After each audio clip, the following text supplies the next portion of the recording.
This is VSiN, the sports betting network. The numbers told the story, they always do. It's one of those idiots who believe in analytics. This is a numbers game with Gill Alexander on VSiN. Good Friday morning to you. It is a numbers game at VSiN, the sports betting network, VSiN.com, Game Plus, iHeartRadio, YouTube TV, SiriusXM channel 158. So many options. We just require that you pick one. We don't require it. We're grateful that you do. It's Gill Alexander in San Francisco. Kelley Bydlon back in Las Vegas. What up? Hey, good morning. How we doing? I'm doing pretty good, man. Doing all right. You know, yeah. We got some tennis going on this morning, as always, sweating through that. On the show today, Jensen Lewis, kind enough to hang out. Man does buy the books for 3 hours every morning. And then we have the audacity to ask him to hang around for another 15 minutes and join us. That's right. But he's kind enough to join us. So we look forward to his plays in baseball today, maybe some trade deadline thoughts. Chris Felica, college football futures. Let's go. His bread and butter, besides horse racing, of course. We'll talk college football with the Bear, as he is known. We've done NFC divisions all week, Kelley. Why stop now? Let's wrap it up with the NFC West, largely considered the best division in football, I guess, except for the Cardinals. So maybe not. Yeah. Well, that's where I think you got to go NFC West or NFC North, right? Like, do you go the top to bottom NFC North or NFC West top heavy? Yeah, would you, three great teams, or two great ones, one very good one, and then the Cardinals. We'll get into all that. Tyler Shoemaker, both college football futures and WNBA futures. Looking forward to that because those are his two bread and butter sports with the T-Shoe Index. So we will talk to him about that. And then a little later on, Chris Gordy is going to join us breaking down the SEC. Looking forward to this because we just had SEC Media Day. Not sure if anything developed out of that. But the SEC is a pretty interesting discussion because you have a situation where you're going to 9 conference games this year, Kelley. Mm-hmm. And so you will most likely, right? You will most likely end up with a situation where, you know, they're all playing each other one more time than they have in the past. And, you know, if you look at projections like Bill Connolly, our buddy Bill Connolly, who's like the Aaron Schatz of college football with SP Plus. Matter of fact, his background is at Football Outsiders with Aaron before he broke off to ESPN and started doing SP Plus. He did SP Plus before he got to ESPN. But his projected win total, his highest projected win total in the SEC is like, I think, 9.8 wins. So what I'm getting to is, and this will be a question I'll ask of Chris Gordy later, is adding the extra conference game. Sure, maybe Georgia exceeds that, right? Maybe even another, maybe a Texas does, but maybe not. What happens, I guess, when the committee has to evaluate all these SEC teams?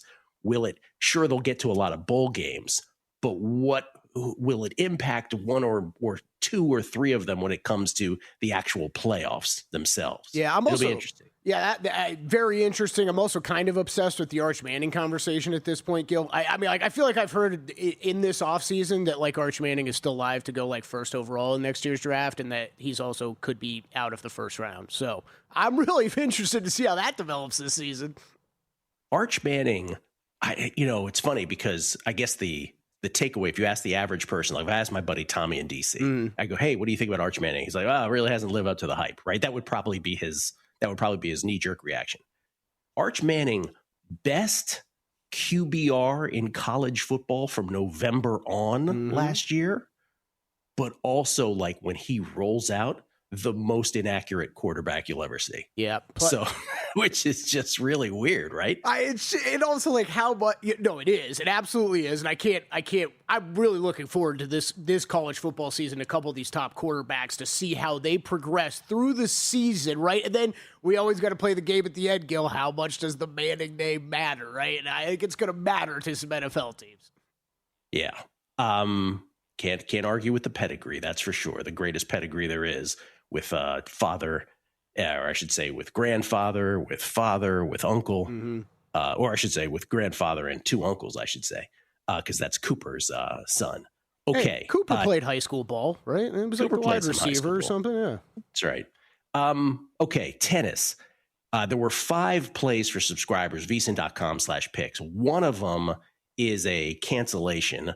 Our girl, Olenikova, she did not make it for her match. So that one is nullified. But we, like yesterday, couldn't hit the two biggest dogs on the board. So both Lanlana Tararudi, you know Lanlana Tararudi, Kelly. Oh, yeah, sure.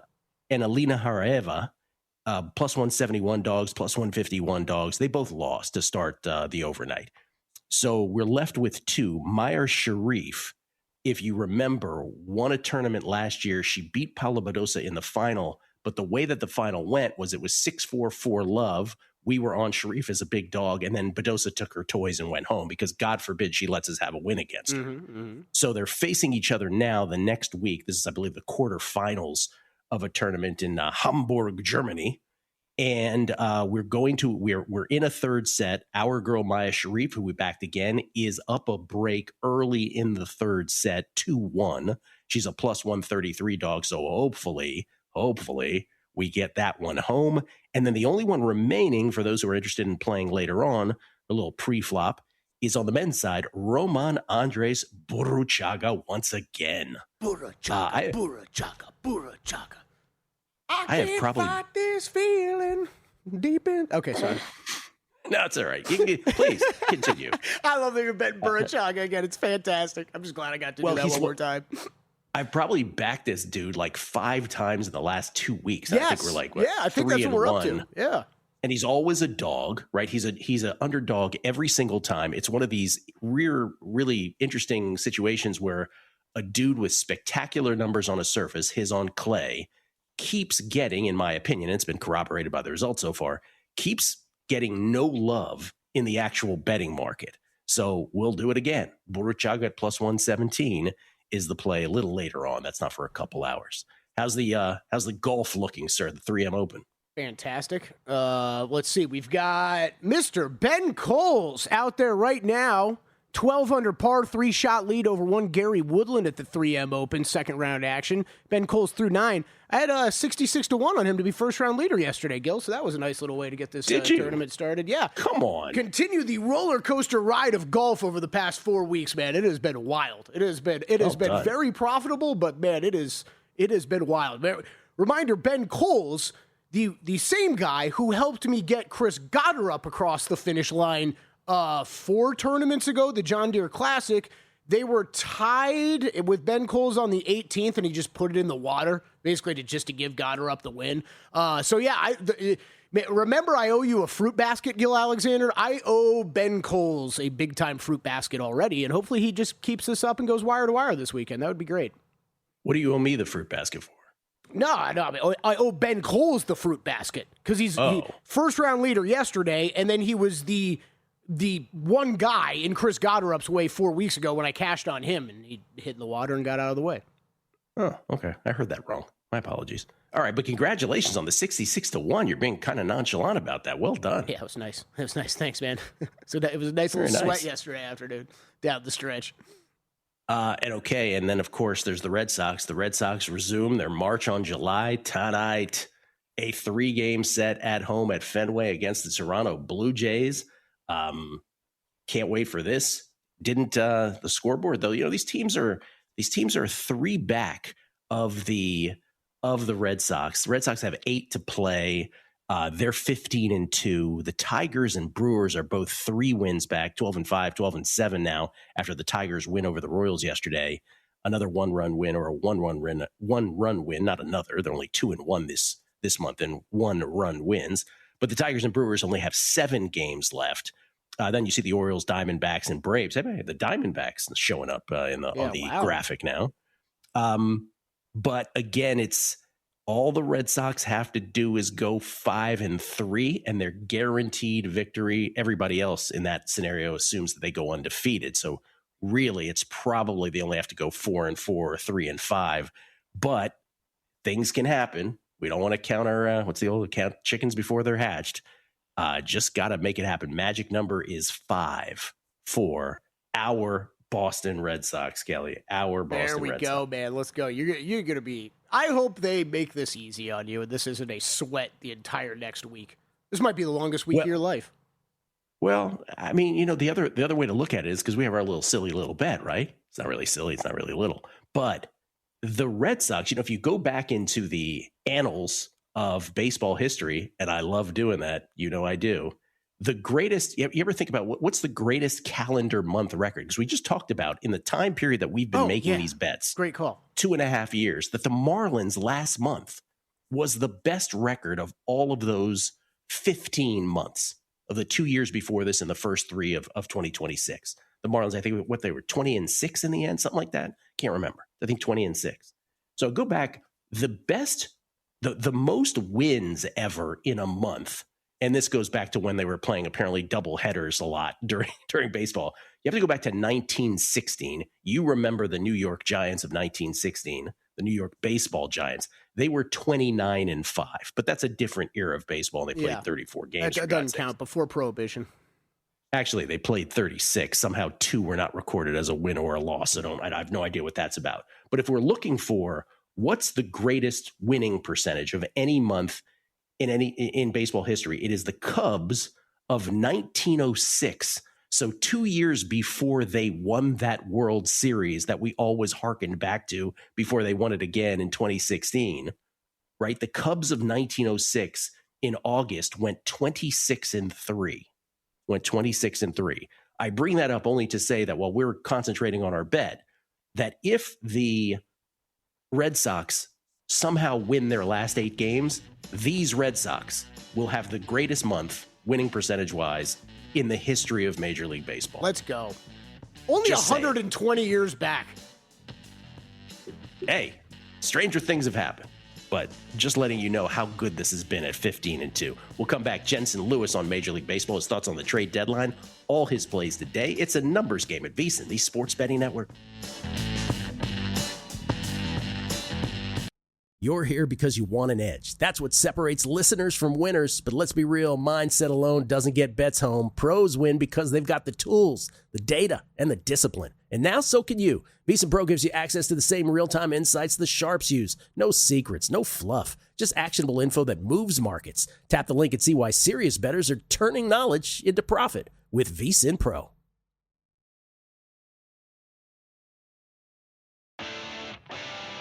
On a numbers game, the right data changes everything, and the data behind Shopify is hard to argue with. Millions of businesses worldwide run on it, including our own VSiN store. When we launched, Shopify's templates and AI tools got us live fast. Professional looking from day one. No tech background needed. Shopify checkout converts more customers and makes it easy for returning fans to come back and buy again in a single click. Shopify's built-in AI assistant Sidekick is there whenever you need help, building, troubleshooting, or just figuring out your next move. Check out what we built at vsin.com/store. Then go build something of your own. All you need is the idea. Shopify handles the rest. Start your free trial at shopify.com/vsin. That's shopify.com/vsin. Shopify.com/vsin.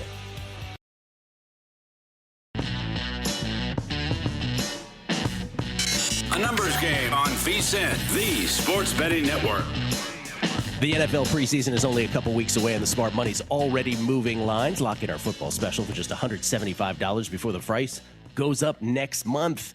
You'll get instant access to the VSiN NFL betting guide to help you attack futures, win totals, and player props. Plus, we're including the new Fantasy Life Fantasy Football Guide with over 425 player profiles, projections, and rankings to help you prep for your fantasy draft. Sign up now. You get full VSiN Pro access across every sport through the Super Bowl. That includes daily best bets, real-time betting splits from DraftKings and Circa, AI-powered prop projections, and 24/7 video on the VSiN Watch app. Head to vsin.com/subscribe now. That's vsin.com/subscribe. Gil Alexander in San Francisco, Kelley Bydlon in Las Vegas here on a numbers game. This gentleman hosts By the Books with Captain America David Ross Monday through Friday that precedes us every one of those weekday mornings. He is kind enough to hang out for an extra 15 minutes with us.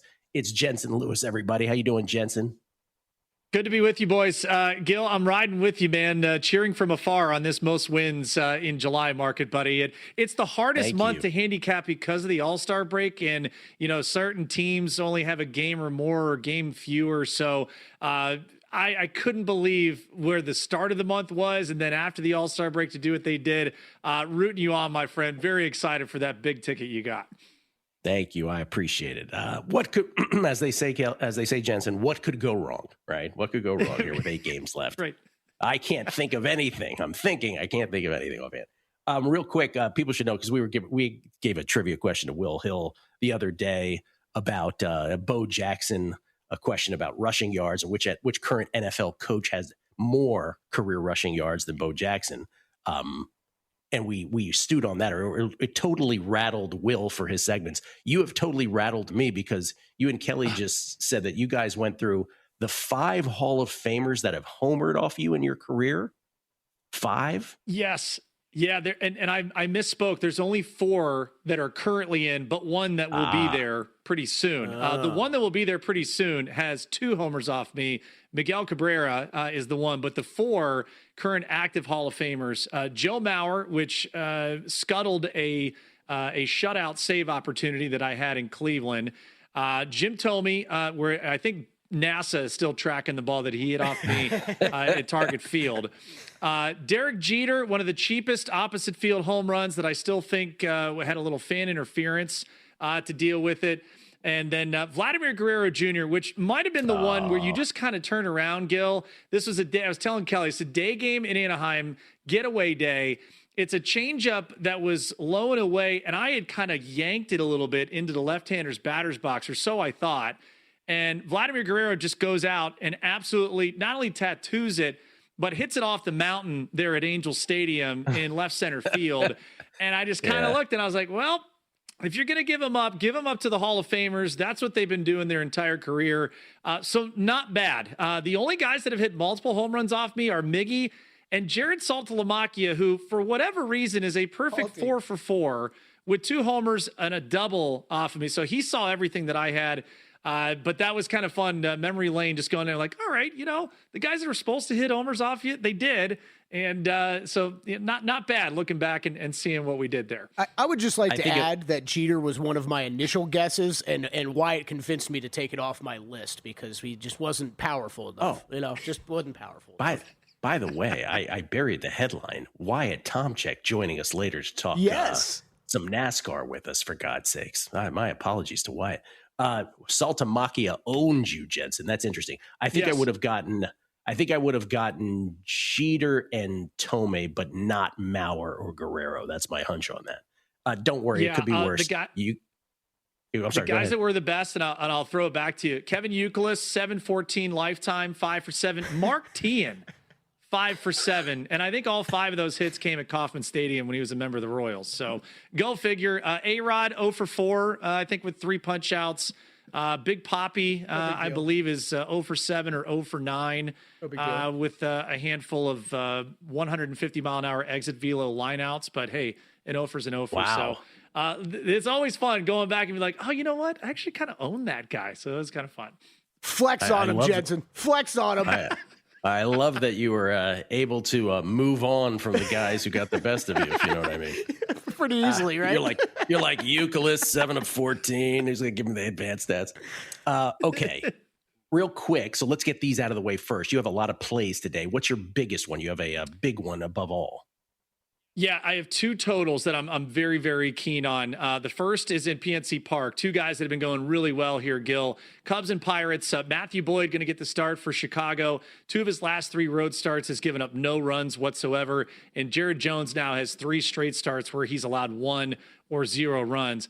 Going to play an under 8.5. It's juiced to minus $1.34, but I wanted the extra cushion in trying to get that one home. So I do very much like the under, even though the Pirates, as a home favorite, the top team to the over. I'm just going more on recency bias here and recent form of where Boyd and Jones have really locked it down here. Similarly, with a really good matchup in Philadelphia at Citizens Bank Park, Yankees-Phillies playing an under 8 at minus $1.29.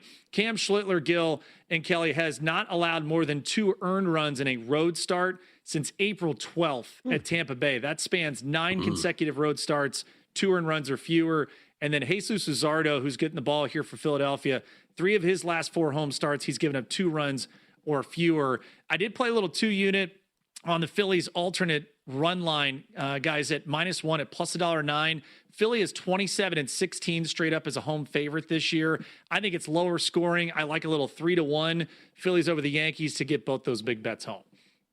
All right. You also like the Brewers on the run line over the Rockies today, and also taking the over in that ball game. Yeah, Tomoyuki Sagano, free batting practice to any Brewer hitter who wants to jump in on it. Last 4 starts, a 6.85 ERA for the Rocky hurler there. A 4.10 start there at American Family Field. So we'll play 1.5 over 8.5, minus $1.14. Milwaukee is 22-19 as a home favorite on the run line, so nothing egregious, nothing ridiculous. I just think the Brewer offense right now really tailor-made, especially some of the left-handed power bats, Yelich, Bowers. They should be able to take advantage of where Sagano is at this point. And we'll also lay that run line, as I said, minus 1.5 at minus $1.17. So Brewers for 1.5 on the run line, over 8.5 in that one for 1.5 as well. And I don't want to shortchange you because there's one more. Tigers run line over the Royals to close it out. Got burned on it last night. We'll go right back to the well. I'm prepared to get hurt again here, Gil. But I like Tarek Skubal a lot more to be able to limit some of the runs there that Kansas City could get out there. For what it's worth, his last 19 innings head-to-head against the Royals, Skubal has just surrendered 2 total runs.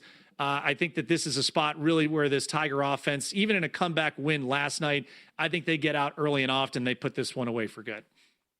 All right. Appreciate that. A whole bunch of picks there from Jensen. A trade deadline now 10 days away, man. 10 days.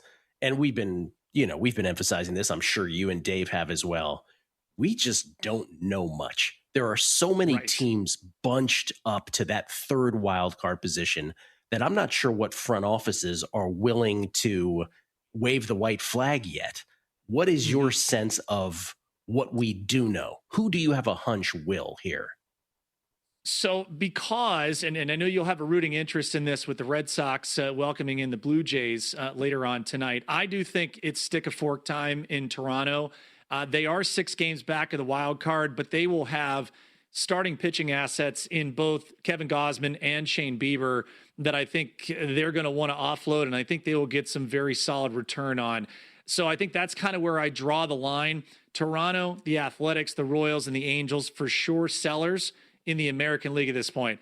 That leaves Detroit with the win last night, very critical for them to stay 4 back, not only in the wild card, but I think 4.5 back now in the Central.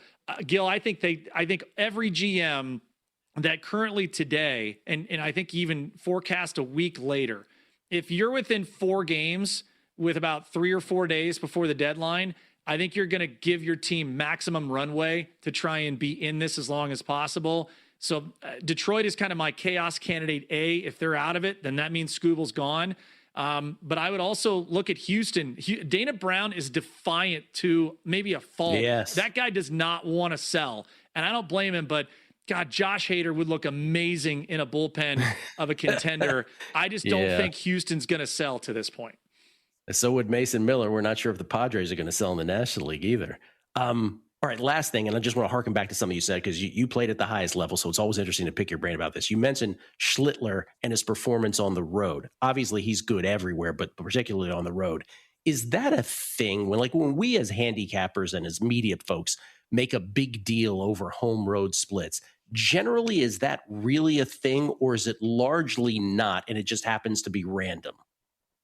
There is some randomness, but I think just knowing Schlittler and his personality, this is a big dog wanting to eat and loves the theater, loves the opportunity. He didn't get to pitch, here in the Midsummer Classic, and I think that'll mean something to him. Not that he couldn't, but this will be an opportunity for him to shine, and he's a guy that loves that kind of stage, Gil, no question about it. Yeah, ballpark factor matters, but I'm always curious if we make a bigger deal of it than not. Jensen, always interesting. Pleasure. Thank you so much for staying on. You got it, boys. Thanks.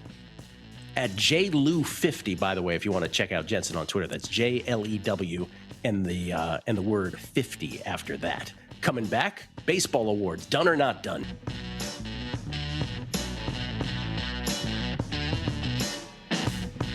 A numbers game on VSiN, the Sports Betting Network. 20 leagues, one mission, just win bets, baby. Your premier source for daily sports betting picks. They break down the data so you can bet with confidence across the entire sports calendar. Scan the QR code on your screen or visit justwinbetsbaby.com. That's justwinbetsbaby.com today and start betting smarter with Just Win Bets, baby. The name says it all. I was up 2 breaks in the third set, and by me, I mean Maya Sharif. Guess what? 4-1 to 4-4. Oh, die, Paula Badosa. I mean, on the tennis court, not in real life. Just die. Good quick catch. Good quick catch. Go away. Yeah, that's all I need, right? We get tweets at Be Gil, the Book. Wait, hold on. I got a Yes, real sir. serious question for you. I obviously I've been having a lot of fun with the Burachaga. We haven't started yet. Kind of want to bet Burachaga, but this would obviously be my first time betting it, and you've bet him like 5 times in a row, and he's cruising. Are you one of those people that's superstitious enough that Kelley should just stay away from betting this? Am I going to mess it up? No, except for when it's Todd Wishnev. Okay. He is the ultimate mush of other people's bets. See, Todd is incredible at college basketball. Todd is incredible at WNBA. He's a great bettor himself.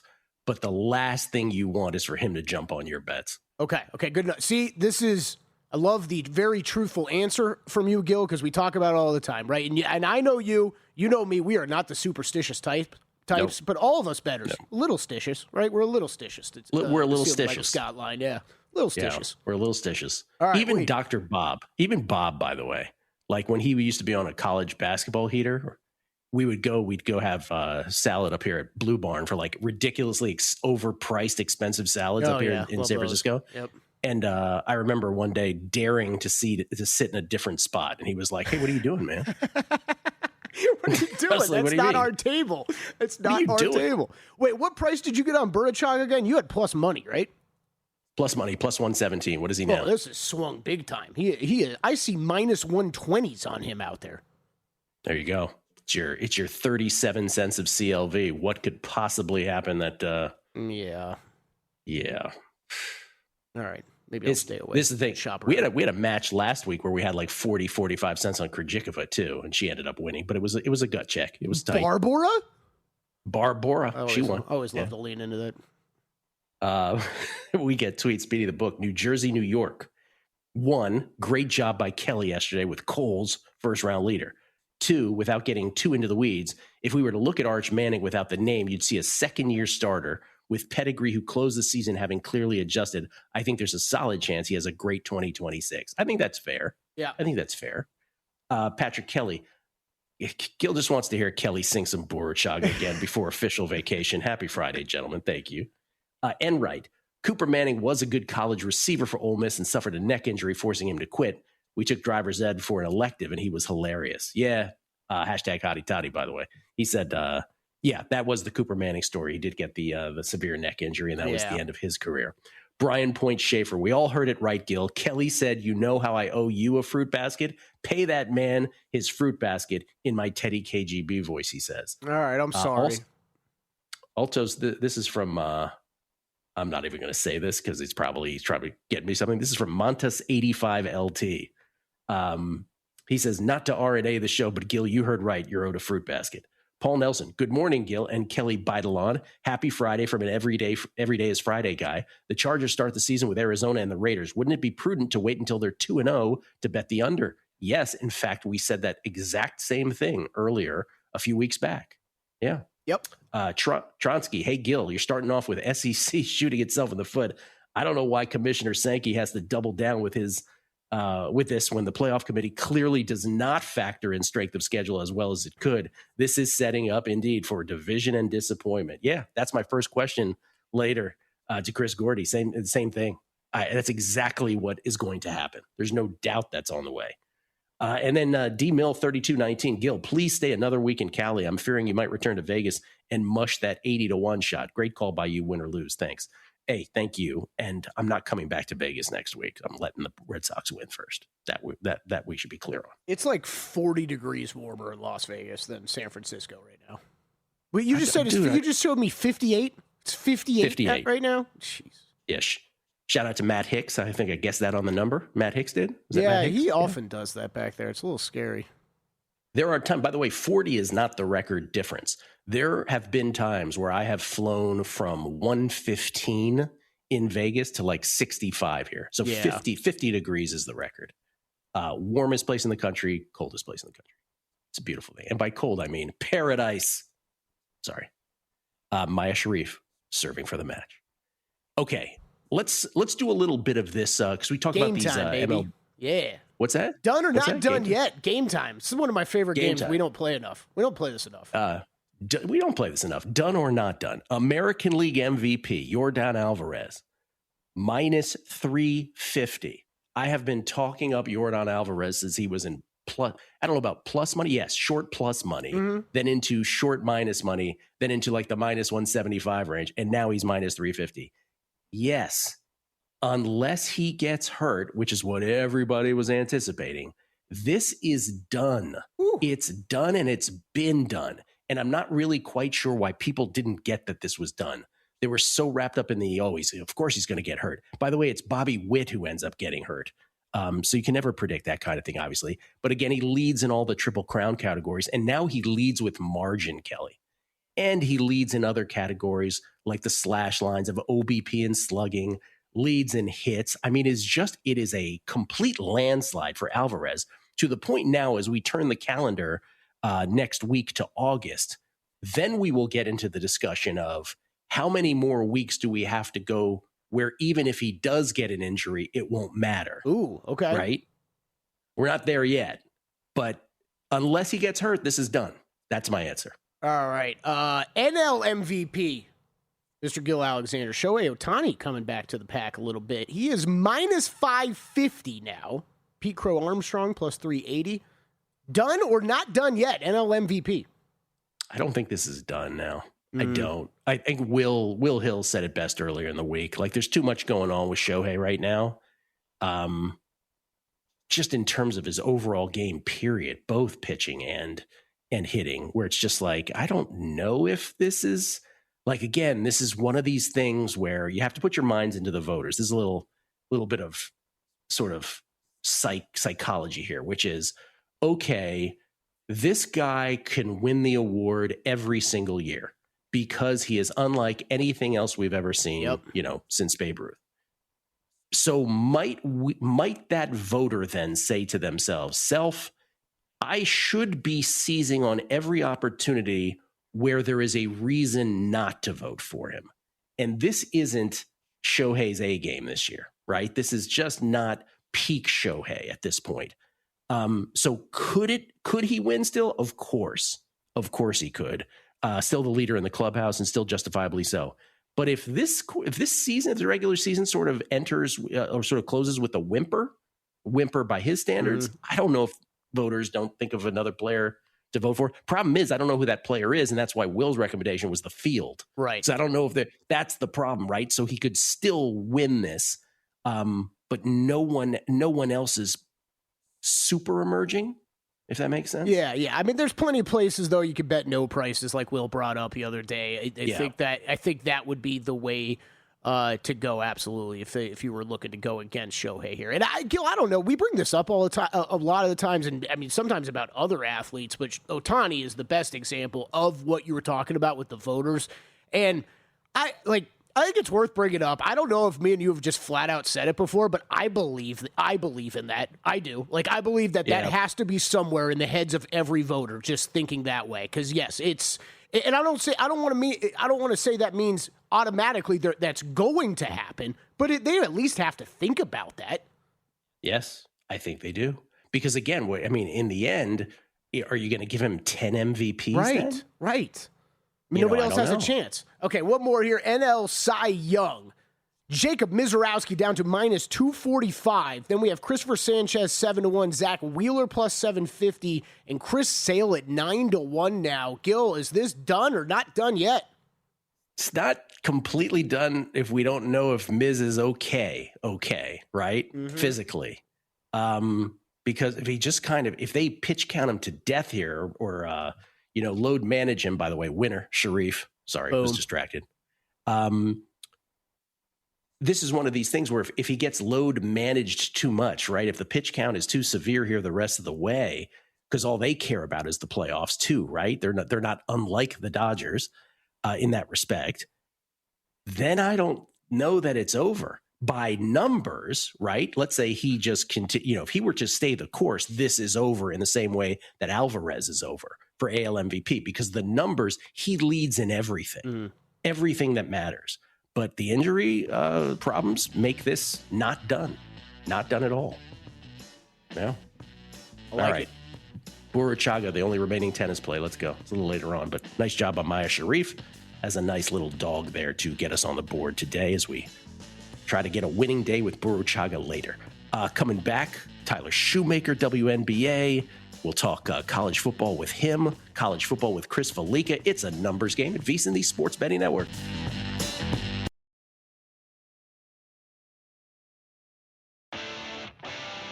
On a numbers game, the right data changes everything, and the data behind Shopify is hard to argue with. Millions of businesses worldwide run on it, including our own VSiN store. When we launched, Shopify's templates and AI tools got us live fast. Professional looking from day one. No tech background needed. Shopify checkout converts more customers and makes it easy for returning fans to come back and buy again in a single click.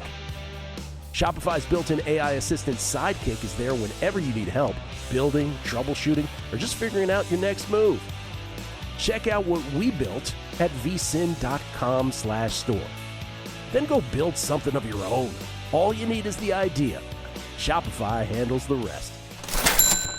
Start your free trial at shopify.com/vsin. That's shopify.com/vsin.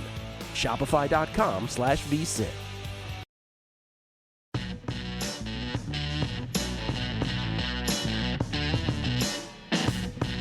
A numbers game on VSiN, the Sports Betting Network.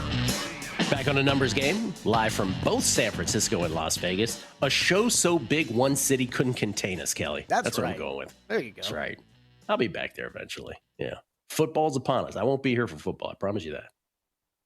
We get tweets beating the book. This is from Mike Zill's Duke 90. Nice background, Gill. Mom's maiden name, or his mom's maiden name, was McLaren. He says, my middle name, grandma was in the, he says it was also my middle name. Grandma was in the 1906 quake here in San Francisco. Wow. Oh, he says, no, I'm not the heir to the car fortune of McLaren. Yeah. San Francisco with most famously earthquakes in 1906, which destroyed the city in the early part of the 20th century. And then 1989, of course, famously during, of all things, the Bay Area World Series between the Oakland Athletics and the San Francisco Giants. It was game 3, I believe, was it? Right before game 3 at Candlestick, or not right before, but during game 3, of course, at Candlestick Park, and the Bay Bridge collapsed and the marina behind me was on fire. So, wow, his grandma was in the 1906 quake. That was the year with the win streak we brought up earlier, right? Was it 1906? Oh, yes, the Cubs and right? the Cubs were the Cubs had the best month in the history of baseball win percentage wise in 1906. That's right. Man, done, Kelley Bydlon. If you had on your A&G bingo card 1906 being brought up multiple times on the show today, my God. Like, that is... Well, look, we are going after the very highly coveted 130-year-old audience. That's right. Yes. The numbers, guys. The curse of Bedosa has lifted. I think it has. Kurz at Fluffy Kittens. Justice. See ya, Paula. I like how they get more aggressive as we go on. I'm the same way. Get out of here, Bedosa. Just tormenting us. Till now. Now it's all good.